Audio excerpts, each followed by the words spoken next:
Hey guys, my name is Wyatt Walters, and this is Carson Meyer, and we're going to do a presentation over Maya Angelou. Next slide, please.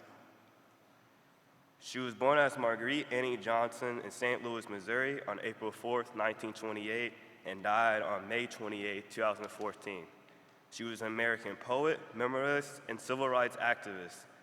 And she had a rough childhood, which was seen when she was sexually assaulted as a child, but she became mute for 5 years.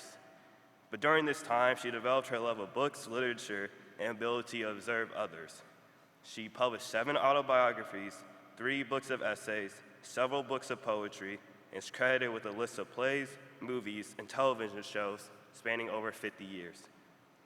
She has also had almost every job that you can think of. Before she became a poet and a writer, she had a string of odd jobs during her young adulthood.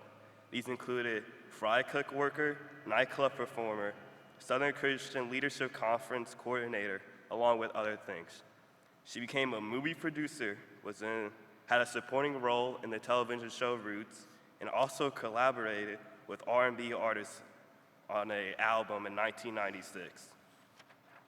She became a teacher at Wake Forest in 1981 and stopped teaching in 2011. Now, her works and writing style, she is known for her 7 autobiographies, which focus on her childhood and early adult experience.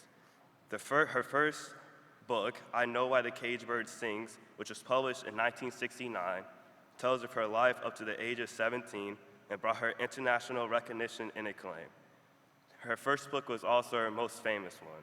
She was also a prolific poet. She was called the Black Woman's Poet Laureate, and her poems have been called the anthems of African Americans.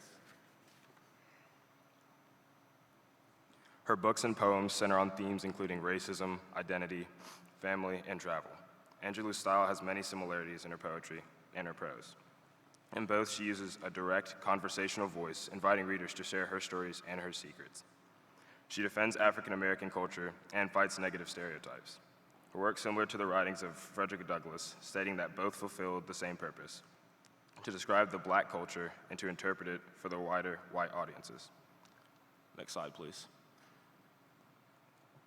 She helped increase the number of Black feminist writers in the coming decades.